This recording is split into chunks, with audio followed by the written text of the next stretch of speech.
જય શ્રી મહાકાલ. હું નાની હતી ત્યારે મને ખબર એટલી પડતી કે મંદિર જવું જોઈએ, નિયમિત જવું જોઈએ, જળ પ્રભુને ચઢાવવું જોઈએ, પણ આગળ નહોતી ખબર પડતી કે સાથે સાથે કર્મ પણ સારા કરવા જોઈએ. જૂઠું બોલવું નહીં, ઈર્ષા કરવી નહીં, દ્વેષ કરવું નહીં, કોઈની આત્માને દુભાવવી નહીં. પણ જેમ જેમ ઉંમર વધતી ગઈ અને જ્ઞાન વધતું ગયું ત્યારે ખબર પડી કે ગમે તેટલી માળા કરીએ, પૂજા કરીએ, પાઠ કરીએ, પણ કોઈને દુઃખી ના કરીએ.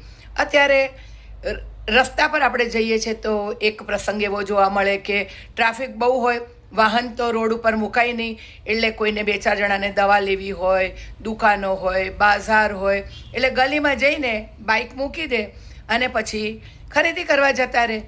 એ કોઈને નડતા ના હોય, જાહેર રસ્તા પર ગલીમાં મૂક્યા હોય, તરત જ લોકો ઊભા થઈ જાય, અરે આ બાઇક કોણ મૂકીને ગયું છે? તો બીજા કે અરે મને બોલાવો તો બે લાફા મારત, બાઇકમાંથી હવા કાઢી નાખું. અરે ભાઈ આવું કરશો તે વ્યક્તિની આત્મા દુભાશે. ઘડી બે ઘડી જ મૂકી ગયો છે, કાયમી નથી. અને ભગવાન આપણને જોઈ રહ્યો છે.